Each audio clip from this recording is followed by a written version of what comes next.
Coming up, we'll have everything from decorating Christmas trees to the sounds of the season. And we'll show you a number of feature stories on downtown Bryan. Those and many more coming up on Bryan Living and Learning.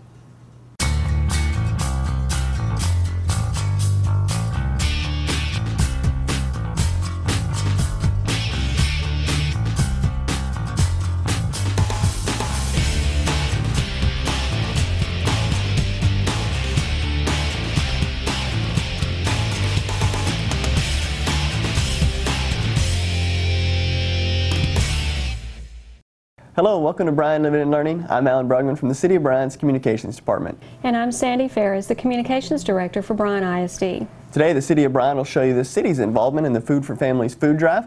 We'll give you the announcement of the Mayor's Downtown Impact Award winner, and we'll show you a new restaurant that recently opened in Bryan's city limits. And Bryan ISD also has a number of holiday-themed stories, but first we want to tell you about a special gift that some third graders received.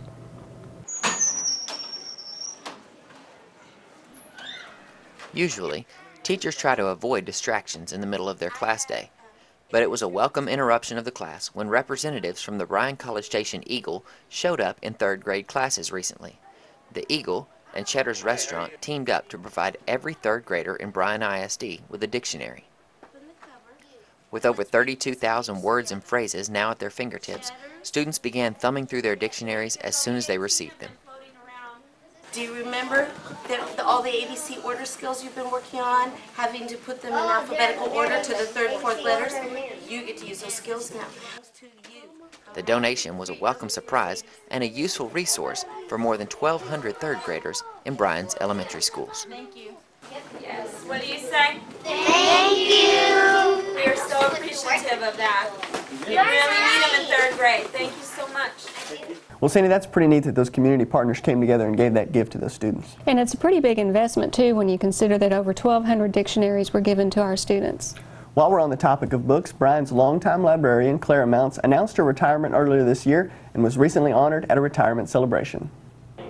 After more than 30 years of service to the Bryan College Station Public Library System, CLARA MOUNCE has retired. Friends, co-workers, and past employees joined to honor MOUNCE at a retirement celebration held at the Bryan Public Library. City Manager David Watkins said he'll remember MOUNCE for the work she did in helping to restore the legendary Carnegie Library in downtown. Probably the best icon or the brand for the city would be CLARA in front of that library. Several gifts were also presented to MOUNCE, including a flag that was flown over the state capitol, given to her by State Senator Steve Ogden. Bryan and College Station Library employees presented her with a handmade quilt, and past co-workers shared memories. This has been a wonderful day, and I made it through without crying, so that's been wonderful. But just after CLARA made that statement, Mayor Mark Conley stepped to the microphone to make a special announcement. City Council is planning to put on our next agenda real soon to name the Bryan Public Library after you.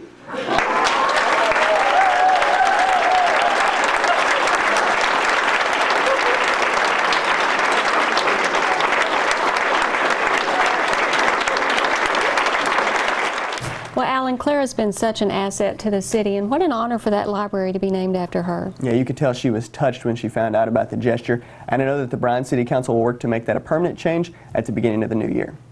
Well, both the city and Bryan ISD recently participated in the KBTX Food for Families food drive. The city of Bryan has folks that volunteer each and every year, and several folks who also donate food.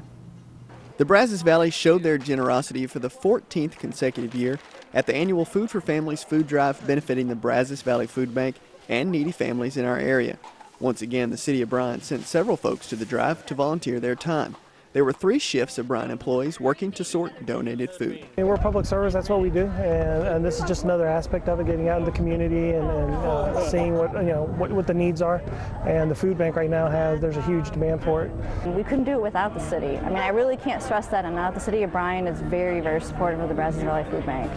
Several city officials also worked at the food drive, including Police Chief Eric Buske, who unloaded people's cars. It's a tremendous effort by the entire community to work together to make sure everybody's got enough to eat, and not just in the holidays, but throughout the year. So I mean, it's a really big event. I think it's very important, and it shows what a caring community Bryan is. It's the largest food drive in the Brazos Valley. We look forward to it, and we depend on it every year. This is the largest amount of food that we'll get in one given day, and the largest amount of food that we get from one particular event, one particular community. It's going to last us a couple months, and I know that may not sound like a lot, but if we didn't have this, where were we going to get that food for those couple months? So to us, it's huge. And MANGAPORA was very thankful for the help that all the volunteers and the City of Bryan employees gave to the food drive. So the City of Bryan, not only do they support us monetarily and with volunteers, but I know there's a lot of different departments, including even the schools, are coming through and giving food. So everybody is giving in any way that they can, whether it's money or donating or food itself, but they're also giving a lot of their time. So there's a lot of volunteers that are actually collecting the food that comes in today and sorting it for us on the spot, which is so significant because that means we're just that much closer to getting it to families tomorrow instead of having to take it back and do it at the warehouse. If you missed the food drive and want to help out, you can call the food bank at 779-3663 to donate food or your time. The entire district is involved in the food drive in the weeks before when we're collecting food, but early that morning we come together to caravan to the Brazos Center. Each year, the Food for Families food drive collects food and monetary donations that are used to help feed needy families throughout the Brazos Valley. And every year, the schools in Bryan ISD collect food to be donated to the food drive. Beginning in late November, students on every campus begin collecting the food items. This year, staff from the BISD Auxiliary Services Department went to each campus and loaded the donations into 2 large delivery trucks. Early on the morning of December 9th, representatives from each campus met at Bryan High for a caravan to the Brazos Center. Led by Superintendent Mike Cargill, the caravan rolled past the news crews from KBTX and delivered one of the drive's largest donations of food items. Students and teachers from various campuses cheered, dressed up, sang, and danced as they showed their support for the annual event.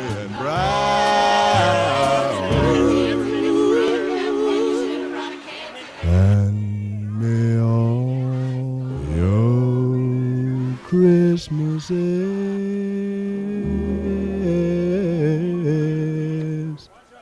be white.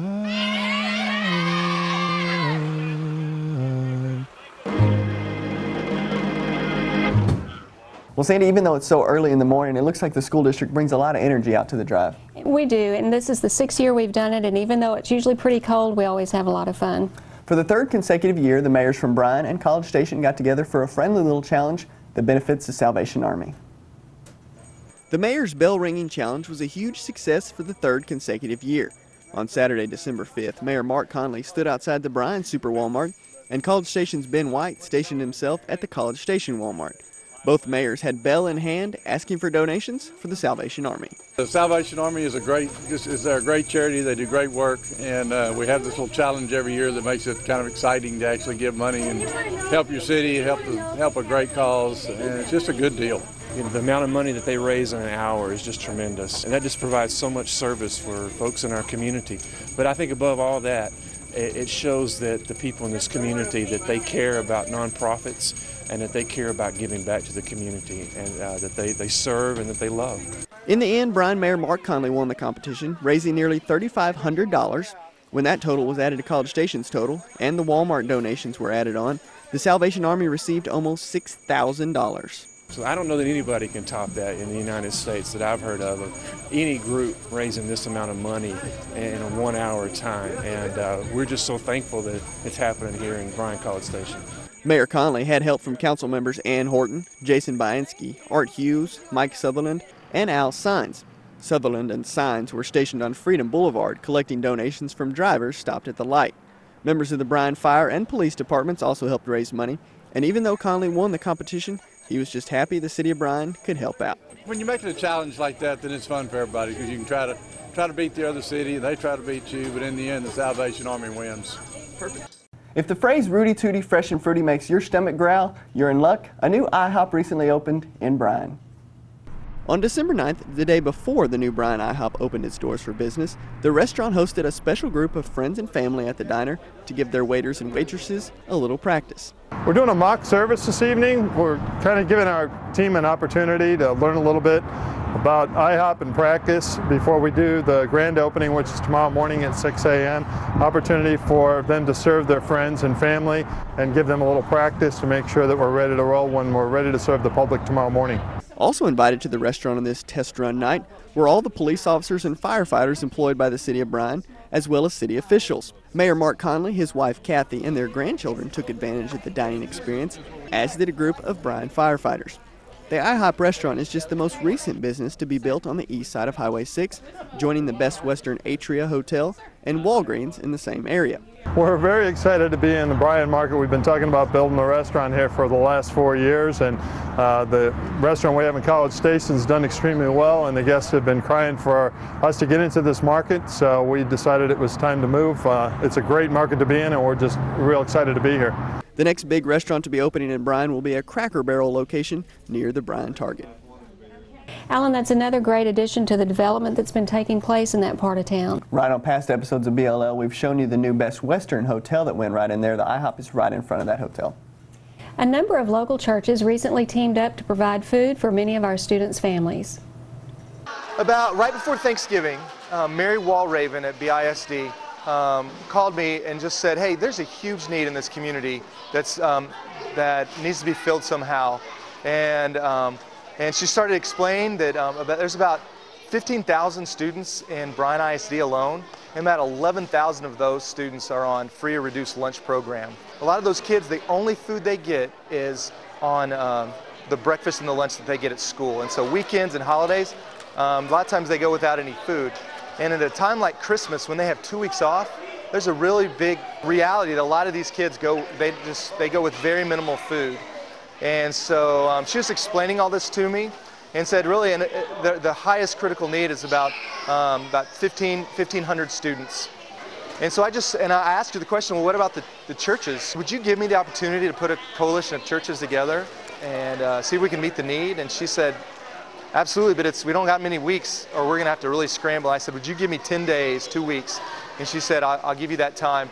And so I got in touch with all the guys that I knew around town, Alan at New Life, and Joe at Living Hope Bryan, and the guy at Reliance Baptist Church, a guy at College Heights Assembly of God, Parkway Baptist Church, and I just got the word out to all the guys I knew, and 7 churches responded initially and said they could help out some way, and so with volunteers and with funds, and so we just went about getting it done, and so we were able to provide 2 bags of groceries for about 1,500 families, and those churches all came together to meet that need. It's incredible how the body of Christ working together has really surpassed, I think, what the community saw as possible, or people in the community at least saw as possible. Well, Sandy, that's a really nice effort, especially during this time of year. It is. The generosity of the community is always overwhelming, like you say, especially this time of year.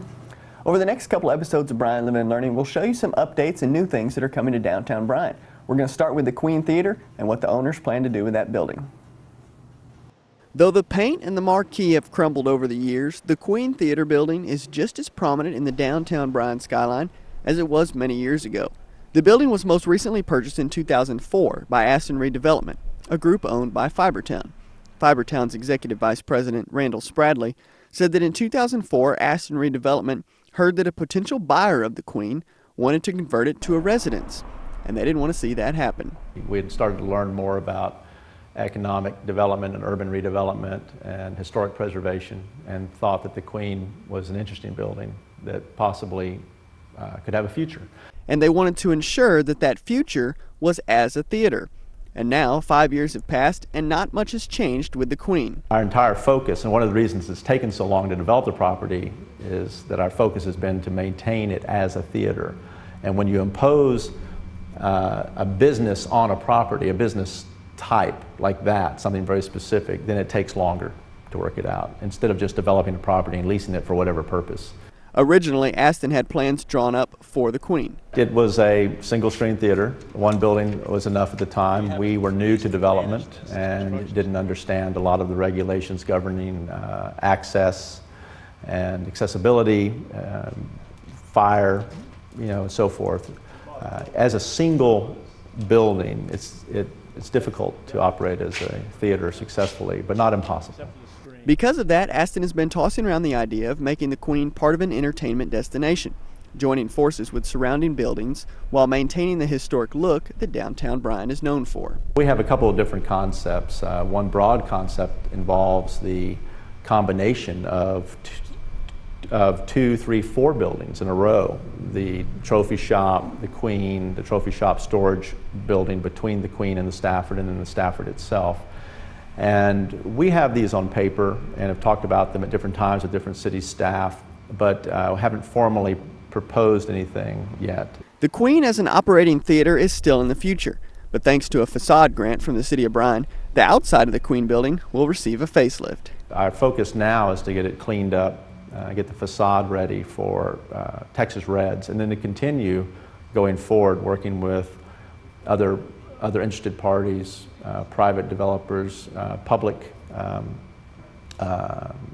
entities like the city or Bryan Commerce and Development or the Bryan Business Council to try to see how we might, working together, turn it into a viable theater again. The next Texas Reds is in June of 2010, and for anyone worried about massive changes to the Queen, don't be alarmed. SPRADLEY says the plan is to make it look as close to the original as possible.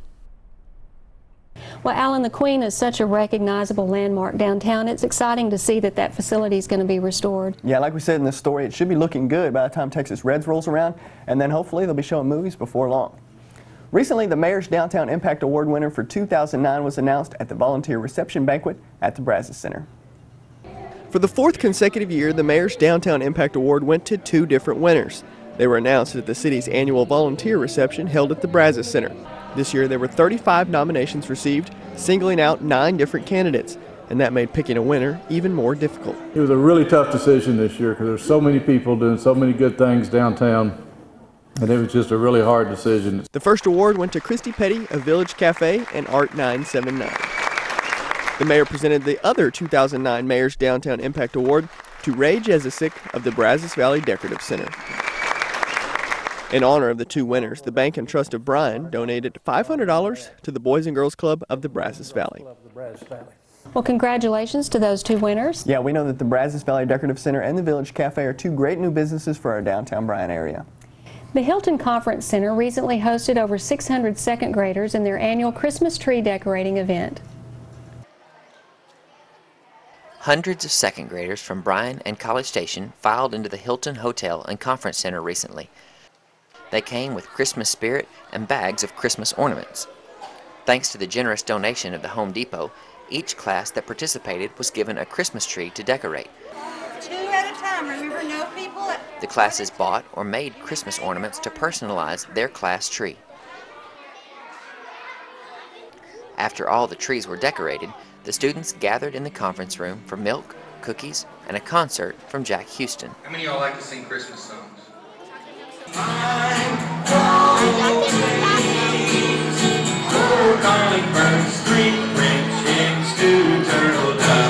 Everybody, and a partridge in a pear tree. Give yourself a hand, that was great. As the carols continued, students were treated to a visit from Santa and Mrs. Claus. Each class gathered for a class picture with Santa and then received gift bags before heading back to their campuses. Well, Sandy, it looks like those second graders had a good time. Not only did they get to decorate the Christmas trees, but when you throw in milk and cookies and some entertainment, it looks like a good time. It was a good time, and afterwards all of the trees were donated to families in the community. We'll now go to our Communications Director, April Saginor, for the next Council Update.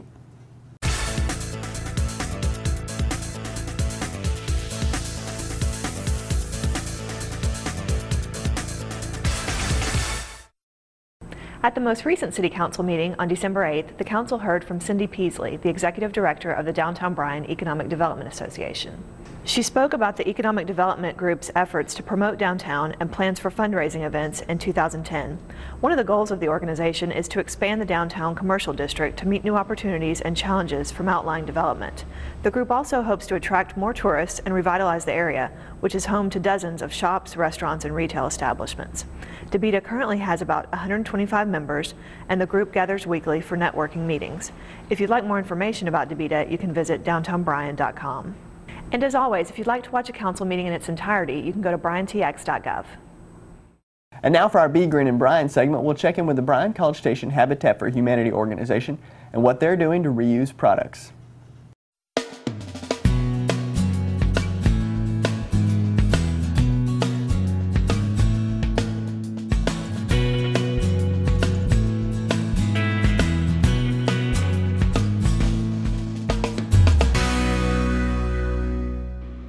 One of the main goals of any green program is to reduce the amount of material that is directed to the landfill, especially materials that have the capability of being reused in some way. That is precisely what the Bryan College Station Habitat for Humanity organization does with their Restore shop. The Habitat Restore is a resale shop where we take appliances and furniture and really anything that goes to fixing up a house. We take that in and we sell it to the entire public at a reduced cost.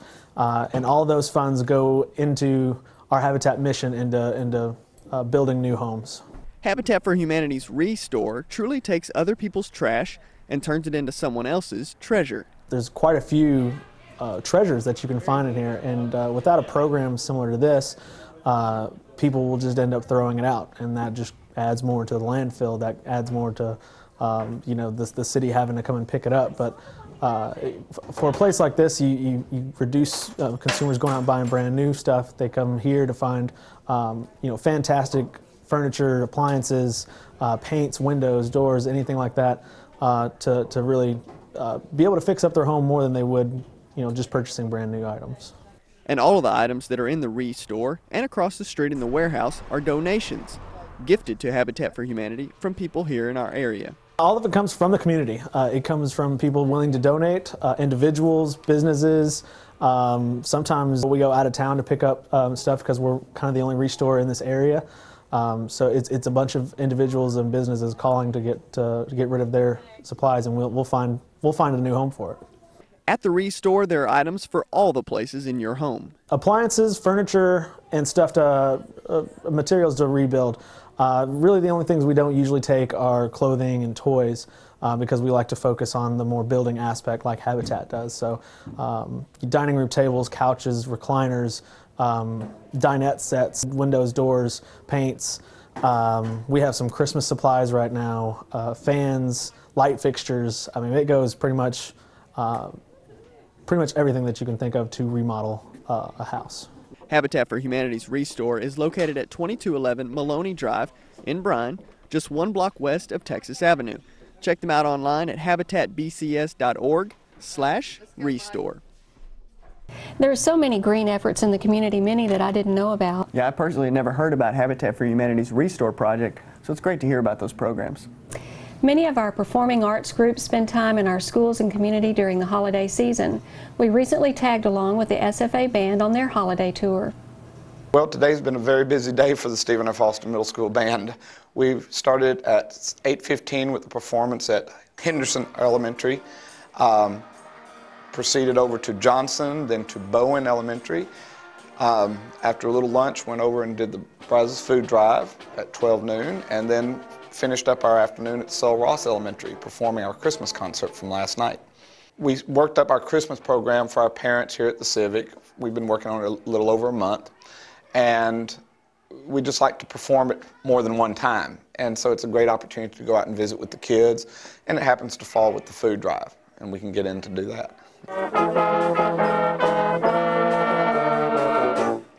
We look at new music every year, and we look at, I go back in the library and find good old tunes that we've done before, possibly with other groups, that we really liked, and we try to put together a show that not only our parents will enjoy, it will also teach our kids and prepare them for the next semester's music.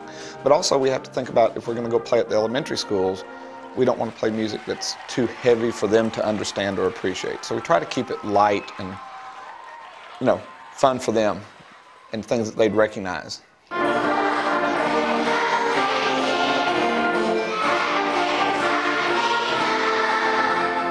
Right, well, Rudolph started as kind of an encore a few years ago, and for our audience here.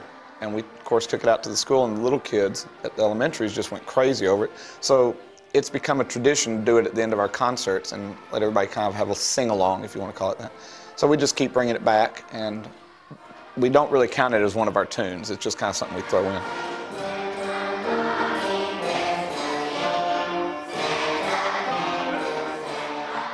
We cut up a lot, you know. Things kind of happen a little bit randomly, you know, in between our numbers, and we keep it light. We don't want it to be too formal, but we want the kids to understand that it is a performance, and we want to do the best job so we can put on our serious face for the performance. It's a lot of fun. Several years ago, at one of the other middle schools, I know I was at Jane Long, so it was in the late 80s. I had worked up so many tunes with the band. It was a great group, and we were just like, we're just doing this one time. What did we do all this work for to do it one time? And so we decided, let's take it in the community. And I think back in those days we may have played at the mall, maybe 1 or 2 elementaries. So we decided to start, well, let's use this to go out and introduce the band to the elementary kids and to the 5th graders and let them see a band, because they don't have a lot of opportunities in the community during the year. And so it becomes, if you want to say, a recruiting tool to go out and just introduce ourselves. Here's the band program, and you know, we'd love to have them with us. And the choirs have picked up on it, the orchestras have picked up on it as well. And it's just it's an easy way to go out to see the kids. It also gets our schools out there.